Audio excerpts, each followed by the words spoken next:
নমস্কার বন্ধুরা, পূর্ণিমা villi living কিচেনের তরফ থেকে ছোটদের ভালোবাসা বড়দের ফল। আজকে রান্না করব কাশ্মীরি আলুর দম আর শিম ভাজা। নিরামিষ কাশ্মীরি আলুর দম করব। আলুটা যে সিদ্ধ করে নিয়েছি, তাহলে রান্নাটা শুরু করছি। কড়াইটা বসিয়ে দিয়েছি, গরম করব। কাশ্মীরি আলুর দমটা তো করব, তার জন্য কড়াইটা গরম হয়ে গেছে, তেল দিয়ে দেবো। আপনারা আলুটা ভেজে নিতে পারেন সিদ্ধ করে। দিয়ে দেবো একটা তেজপাতা, আর দিয়ে দেবো আদা বাটা,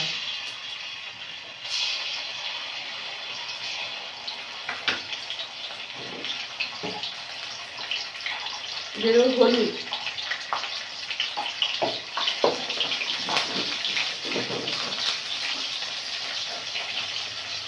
আর দিয়ে দেবো লঙ্কা গুঁড়ো। এই জিরেটা বেটে নিয়েছি, জিরে বাটা দিয়ে মশলাটা ভালো করে কষে নেব।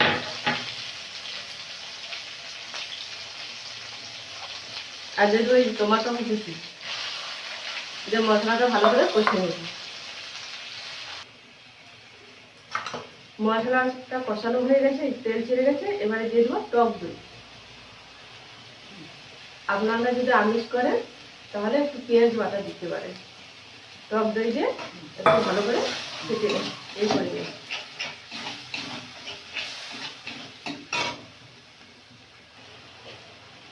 মশলাটা কষানো হয়ে গেছে, অল্প একটু চিনি দিয়ে দেবো, দিয়ে সেদ্ধ করা আলুটা দিয়ে দেবো, ভালো করে কষে নেব। দিয়ে দেবো স্বাদ মতো লবণ, দিয়ে মশলাটা কষে নেব। আর হালকা করে জল দিয়ে দেবো।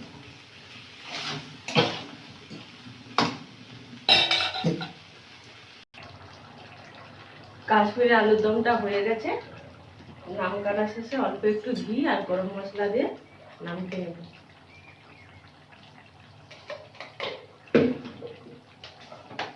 বাড়িতে তৈরি করে গরম মশলা।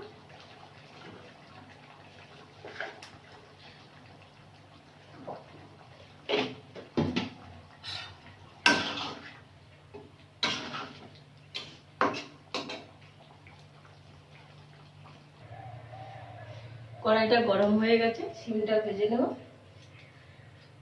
তেলটা দিয়ে দেব,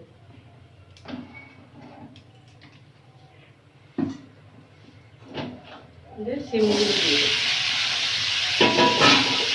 দিয়ে দেব, লবণ,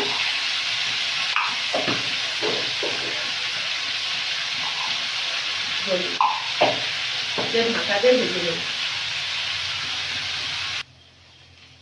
শিম ভাজাটা হয়ে গেছে, নামিয়ে নিচ্ছি।